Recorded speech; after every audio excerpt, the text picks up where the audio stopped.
मस्कन से, कभी भाई के पिस्टल से, कभी वो बाप के गन से, कभी भाई के पिस्टल से, कभी वो बाप के गन से। तो मुझको रोज धमकाती है आकर अपने मस्कन से, कभी भाई के पिस्टल से, कभी वो बाप के गन से। और फिर देखेंगे, सफाई का मुझे मौका कभी देती नहीं जालिम। सफाई का कभी मौका, सफाई का मुझे मौका कभी देती नहीं जालिम। मैं फिर भी प्यार करता हूँ उसी अनजान वतन से।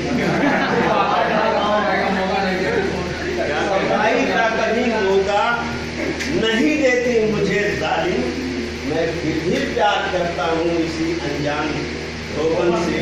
और उसी से प्यार करता हूँ, उसे अपना समझता हूँ। उसी से प्यार करता हूँ, उसे अपना समझता हूँ।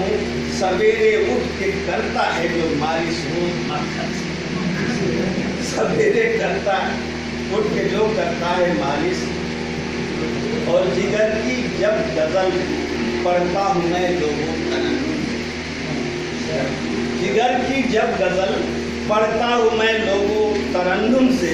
निकल पड़ते हैं मुर्दे दाद देने अपने मक्खन से। निकल पड़ते हैं मुर्दे दाद देने अपने मक्खन से।